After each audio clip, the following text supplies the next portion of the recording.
Coulomb's law with the help of Gauss theorem हमको यहाँ पे प्रूफ करना है। तो first of all we should know about what is coulomb's law, क्या कहता था वो। तो कूलम्ब्स लॉ पे थोड़ी सी बात कर लेते हैं, फिर गॉस थ्योरम के हिसाब से उसको प्रूफ करते हैं।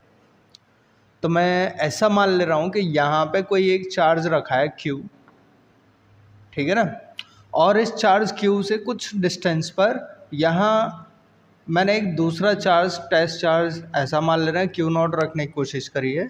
तो इस पर एक फोर्स काम करेगा, है ना, जो बाहर की तरफ काम कर रहा होता है, ठीक।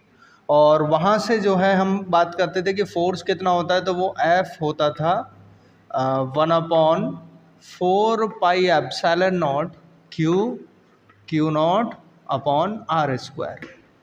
ये जो है यहाँ पे हम फॉर्मूला निकालते थे मैथमेटिकल फॉर्म में, ठीक है ना।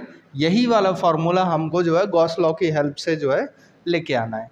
तो हम क्या करेंगे, सबसे पहले ये जो पॉइंट है, इस ऐसी एक गॉसियन सरफेस बनाएंगे जो इस पॉइंट से पास हो, है ना। तो इससे गॉसियन सरफेस बना ली मैंने, जो यहाँ से कुछ इस टाइप से पास हो रही होगी, ठीक है ना। ओके जी, अब वो पॉइंट कहीं पे भी हो सकता है, थोड़ा सा जो है हम ऐसा बना लेते हैं, ठीक है ना। और सेंटर में मान ले रहा हूँ यहाँ Q, ठीक। यहाँ पे मैं एक छोटा सा एरिया एलिमेंट ले रहा हूँ। एरिया एलिमेंट का काम क्या होगा, छोटा सा एरिया निकाल रहे हैं हम लोग यहाँ पे, ठीक है ना। और मैं मान लेता हूँ कि ये पॉजिटिव चार्ज है, इसलिए पॉजिटिव चार्ज की वजह से जो इलेक्ट्रिक फील्ड की डायरेक्शन होगी वो perpendicular outward to the surface होगी। मतलब यहाँ पे ये जो है हमारा इलेक्ट्रिक फील्ड हो जाएगा, ठीक। इस छोटे से एरिया एलिमेंट का एरिया वेक्टर की जो डायरेक्शन होगी वो कहाँ होगी, perpendicular outward to the surface, ये भी आ जाएगा। सर ये स्फेयर सा जो बना रखा है ये क्या है हमारा, ये है बेटा गॉसियन सरफेस, गॉसियन सरफेस, ठीक है ना। ये आप इसे कैसा भी बना सकते थे, बट स्फेयर में जो होता है हम वैल्यू ठीक से निकाल पाते, इसलिए स्फेरिकल फॉर्म में मैं बना रहा हूँ इसे। अदरवाइज़ आपको अगर एरिया पता है किसी दूसरी फिगर का तो आप दूसरी फिगर भी निकाल सकते हैं, ये हमें पता है। अब यहाँ पे मैं अगर बात करूँ कि angle theta between electric field and area vector, अगर इन दोनों के बीच का एंगल थीटा के बारे में बात करूँगा तो थीटा इज इक्वल टू होगा बेटा 0 डिग्री, ठीक है ना। इसीलिए अगर मैं कभी फ्लक्स निकालूँ यहाँ से फाई ई, ठीक है ना, तो फाई ई होता था close integral of E D E dot D A. हम ऐसा भी बोल सकते हैं कि close integral of E D A cos theta. Reason में अगर यहाँ पे लिखूँ तो मैंने कभी ये पढ़ा है कि vector A dot vector B जो होता है ये हमारा ए बी कॉस थीटा के इक्वल होता है, ठीक है ना, इसलिए मैंने यहाँ पे ऐसा लिखा। अब यहाँ पे मैं क्या करूँगा E D A cos theta 0 रख दूंगा थीटा की जगह पे, तो ये बन जाएगा कॉस 0 डिग्री। और हमको पता है कॉस 0 की वैल्यू कितनी होती है, तो ये बनेगा E into D A, cos 0 की वैल्यू 1 होती है। अब यहाँ पे ई इलेक्ट्रिक फील्ड इस स्फेयर के भीतर देखेंगे तो हर जगह वो क्या होगा, कांस्टेंट होगा। तो उस कांस्टेंट को हम बाहर निकाल लेते हैं, ठीक है ना। अब जैसे ही मैंने इसको बाहर निकाला तो मुझे जो है close integral of D A मिलेगा, है कि नहीं। और ये पूरा मामला किसके, फाई ई के बराबर चल रहा है, ठीक है ना।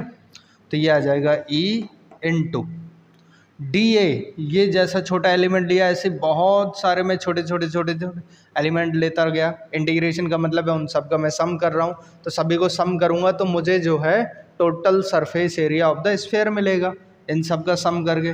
और स्फेयर का टोटल सरफेस एरिया कितना होता है, 4πr²। तो ये हमारा जो है phi E is equal to ये मिला, इसे मैं इक्वेशन 1 नाम दे देता हूँ, ठीक है ना। आप लोगों ने ये भी पढ़ा है गॉस थ्योरम के हिसाब से, क्योंकि हमें गॉस थ्योरम का यूज़ करना है। तो मैं यहाँ पे लिखूँगा but according to Gauss theorem,